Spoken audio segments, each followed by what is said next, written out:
కొత్త కొత్త మెషిన్లు వచ్చినాయి, వాటిని వాడాల్సిందే, బొగ్గును తీసుకోవాల్సిందే, అందులో తప్పులేదు. కానీ మన దగ్గర ఉన్నటువంటి భూమి యొక్క సందర్భాన్ని, దాని పరిస్థితిని, దాని జాగ్రఫీని అర్థం చేసుకుంటే తెలంగాణ ప్రాంతంలో ఓపెన్ కాస్ట్లతో ఎంత బొగ్గు తీయొచ్చో అండర్ గ్రౌండ్లో కూడా అంతకంటే ఎక్కువ తీయొచ్చు అనేటటువంటి విషయం మనం చేసినటువంటి పరిశీలన ద్వారా, గత అనుభవాల ద్వారా కూడా మనకు తెలుస్తూ ఉన్నది. ఇవాళ హెచ్ఎంఎస్ కానీ తెలంగాణ రక్షణ సేన కానీ కోరుకునేది ఒకటే, ఒక పక్క ఓపెన్ కాస్ట్లో ఉంటూ మనం మార్కెట్లో కాంపిటీషన్ ఇస్తూ సంస్థకు కావాల్సినటువంటి బొగ్గును ఉత్పత్తి చేస్తూనే అండర్ గ్రౌండ్ మైన్స్ని కూడా అంతే సరిసమానంగా నడపాలి. దానితోని అనేక మంది తెలంగాణ యువతీ యువకులకు ఉద్యోగం ఇచ్చేటటువంటి ఆస్కారం ఉంటుంది. కాబట్టి అండర్ గ్రౌండ్ మైన్స్ని కూడా మనం కొత్త కొత్త వాటిని ఐడెంటిఫై చేసుకోవడం, వాటిని ఓపెన్ చేసుకోవడం అనేటటువంటిది ప్రధాన బాధ్యతగా పెట్టుకోవాలి. మరి అలా టీఆర్ఎస్ పార్టీ పెట్టినాం కాబట్టి మా బొగ్గుబాయిలో దిగుతున్నటువంటి గని కార్మికుల యొక్క ఆశీర్వాదం కోసమే ఈ బొగ్గుబాయి యాత్రను కూడా చేపట్టడం జరిగింది. బొగ్గుబాయికి సంబంధించి మరి తెలంగాణ ఉద్యమ సందర్భంలో కూడా మనం చెప్పుకునే వాళ్ళం చాలా బాధతోని, దుఃఖంతోని. మన తెలంగాణ బతికేంద్ర అంటే దుబాయి, బొంబాయి, బొగ్గుబాయి అని చెప్పుకునేటోళ్ళం. తెలంగాణ వచ్చిన తర్వాత మరి ఆ కార్మికుల పరిస్థితి ఏమన్నా మారిందా అంటే ఇప్పుడే మేము కాశీపేట మైన్కి పోయి వచ్చినాం. ఎక్కడ చూసినా మేనేజ్మెంట్ దౌర్జన్యాలు, ఎక్కడ చూసినా ఆనాడు బ్రిటిష్ కాలంలో ఎట్లయితే మన దేశం వాళ్ళను తక్కువ చేసి చూసిండ్రో ఇవాళ కార్మికులను అదే తరహాగా మేనేజ్మెంట్ చూస్తుందంటే బాధ అనిపిస్తూ ఉంది. కనీస మానవ హక్కుల పరిరక్షణ లేకుండా, చిన్న చిన్న సౌకర్యాలు కల్పించకుండా, ఆఖరికి మంచినీటి సౌకర్యాన్ని కూడా కల్పించకుండా మరి అత్యంత కర్కశంగా మేనేజ్మెంట్ వ్యవహారం చేస్తున్నది. అక్కడ వచ్చినటువంటి ప్రతి ఒక్క కార్మికుడు కూడా ఒకటే మాట చెప్పుకొస్తున్నాడు, మాకొక రూలు, ఆఫీసర్లకు ఒక రూలు, మాకొక న్యాయం, ఆఫీసర్లకు ఒక న్యాయం. పని గంటల మీద కానీ దేని మీద కానీ కనీసం నియంత్రణ లేకపోవడం. ఏమన్నా అంటే నువ్వు నేను చెప్పిన పని చేస్తావా సస్తావా, లేకపోతే నీకు ఇలా అటెండెన్స్ అయ్యా అనే కాడికి వచ్చినటువంటి పరిస్థితి. ఏమన్నా ఇంకొంచెం గట్టిగా బలంగా మాట్లాడితే షిఫ్ట్ మార్చుడు, ఇంకా ఎక్కువ మాట్లాడితే సస్పెండ్ చేసుడు. ఇవాళ కూడా మేము పోయిన మైన్ కాడ ప్రతి శనివారం వస్తుందంటే ఉద్యోగాల జాతరను ఇంకోటో ఉండాల్సినటువంటి సింగరేణిలో ఇవాళ ఎంతమందిని తీసేస్తున్నాం, ఇవాళ ఎంతమందిని షిఫ్ట్ చేంజ్ చేస్తున్నాం, ఇవాళ ఎంతమందిని సస్పెండ్ చేస్తున్నాం అనే కాడికి మేనేజ్మెంట్ ధైర్యానికి వచ్చిందంటే డెఫినెట్గా ఇది ప్రభుత్వం ఇచ్చినటువంటి అలసత్వమే. నేను కాంగ్రెస్ ప్రభుత్వానికి హెచ్చరిక చేస్తూ ఉన్నా, ప్రభుత్వం మీరు జోక్యం చేసుకొని సింగరేణి సంస్థలో ఉన్నటువంటి డబ్బును దోచుకుంటున్నారు, సింగరేణికి బకాయి పెడుతున్నారు. కానీ సింగరేణి కార్మికుల యొక్క రక్షణ విషయంలో మాత్రం మీరు కంప్లీట్గా ఇగ్నోర్ చేస్తున్నారు. నిన్నటిదాకా ఇక్కడ బట్టి గారు వచ్చిపోయారు, ఆయననే పవర్ మంత్రి, ఆయననే గనుల శాఖ మంత్రి కూడా ఉన్నట్టున్నాడు. సింగరేణి అంతా మాత్రం ఆయన కనుసన్నలనే నడుస్తూ ఉన్నది.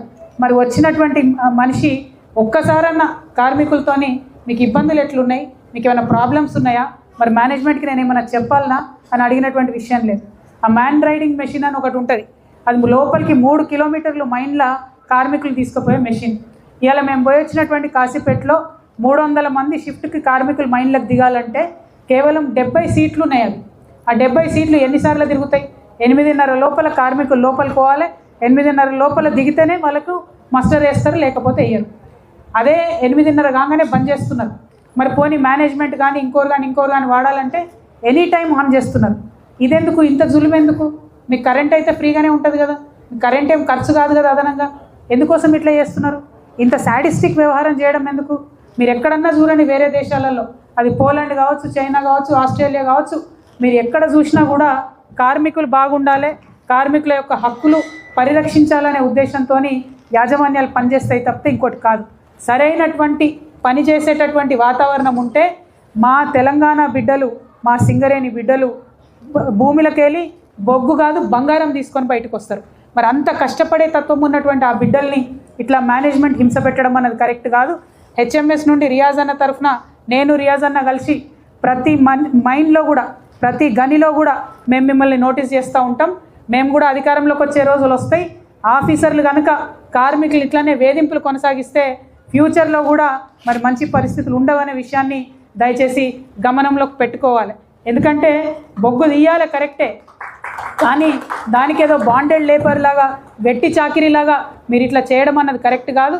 భద్రత ఉండాలి వర్క్కి, ఆ భద్రత కల్పించే బాధ్యత కూడా ఇవాళ అధికారంలో ఉన్న పెద్దలు తీసుకోవాలని చెప్పి నేను డిమాండ్ చేస్తూ ఉన్నాను. అట్లనే గుజరాత్లో మన ఒక కంప్లీట్గా ఒక కార్పొరేషన్ ఉంటుంది, గుజరాత్ నేల మీద ఉన్నటువంటి ఆ భూమాత మనకి ఇచ్చినటువంటి అన్ని రకాల ఖనిజాలను కూడా గుజరాత్ మినరల్ డెవలప్మెంట్ కార్పొరేషన్ అని ఒక కార్పొరేషన్ పెట్టి దాని నుండి మాత్రమే వేరే వాళ్ళకి ఇస్తారు. మరి మన తెలంగాణలో కూడా కాంగ్రెస్ ప్రభుత్వాన్ని నేను డిమాండ్ చేస్తూ ఉన్నా, మీరు అట్లాంటి ఒక కార్పొరేషన్ పెట్టండి.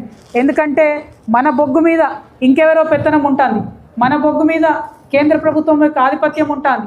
మీరు దాన్ని తొలగించే విధంగా ప్రయత్నం చేయాలి. రేపటి నాడు మీ అందరి దయ వల్ల తెలంగాణ రక్షణ సేన అధికారంలోకి వస్తే ఖచ్చితంగా ఒకటి కంప్లీట్గా తెలంగాణలో ఉన్న మైన్స్ అండ్ మినరల్స్ అన్నీ కలిపి ఒక కార్పొరేషన్ పెడతాం. కేవలం తెలంగాణ బిడ్డలకు మాత్రమే హక్కు ఉండే విధంగా ప్రయత్నం చేస్తాం. అదేవిధంగా మరి సింగరేణిలో మైన్ డెవలప్మెంట్ ఆపరేటర్ అని చెప్పి ఒక కొత్త విధానాన్ని తీసుకొచ్చి సంపూర్ణంగా సింగరేణినే పటిష్టం చేసుకొని సింగరేణి ఆధ్వర్యంలోనే ఓపెన్ కాస్ట్ నడిపించుకోవచ్చు, అండర్ గ్రౌండ్ నడిపించుకోవచ్చు, లేదంటే మొత్తానికి గుత్తబట్టి బ్లాకులు ఇచ్చేటటువంటి ఒక ప్రయత్నం మొదలైంది. తెలంగాణ రక్షణ సేన కానీ హెచ్ఎంఎస్ కానీ సంపూర్ణంగా అసలు ఎండిఓ సిస్టమ్ ఉండకూడదు అని చెప్పి మేము కోరుతా ఉన్నాం. ఎండిఓ సిస్టాన్ని రద్దు చేయాలి. మొత్తానికే మనకు ఈ నేల తల్లి మనకు బొగ్గునిస్తే ఆనాడు మన నిజాం రాజు ఒక గొప్ప పని చేసిపోయాడు.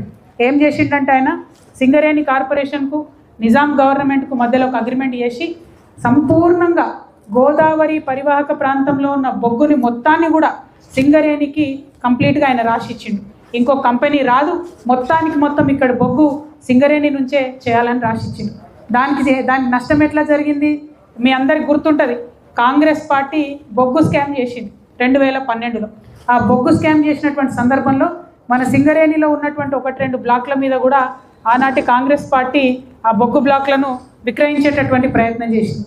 ఆ తర్వాత 2 ఏళ్లకే బీజేపీ అధికారంలోకి వచ్చింది. బొగ్గు స్కామ్ బయటకు తీసి దేశంలో ఉన్నటువంటి 250 బొగ్గు గనులన్నింటినీ కూడా మేము జాతీయం చేస్తున్నామని చెప్పేటటువంటి క్రమంలో కాంగ్రెస్ అవినీతితోని అవకాశం అందిపుచ్చుకొని మన తెలంగాణలో ఉన్నటువంటి బొగ్గు బ్లాక్లను కూడా కంప్లీట్గా బీజేపీ ఇలా నేషనలైజ్ చేసింది.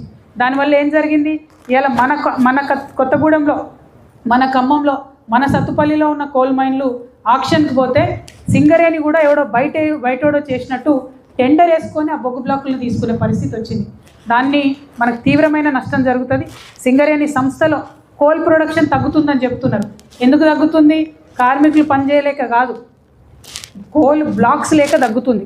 ఇవాళ బీజేపీ కిషన్ రెడ్డి గారు నేను డిమాండ్ చేస్తూ ఉన్నా, మీరు నిజంగా తెలంగాణ భూమిపుత్రుడైతే ఖచ్చితంగా మన గోదావరి వ్యాలీలో ఉన్న అన్ని కోల్ బ్లాక్స్ కూడా మన తెలంగాణకే వచ్చేటట్టుగా, మీరే కేంద్రంలో బొగ్గు శాఖ మంత్రిగా ఉన్నారు కాబట్టి మన తెలంగాణకే వచ్చేటట్టుగా మీరు ప్రయత్నం చేయాలని చెప్పి నేను కిషన్ రెడ్డి గారిని డిమాండ్ చేస్తూ ఉన్నా.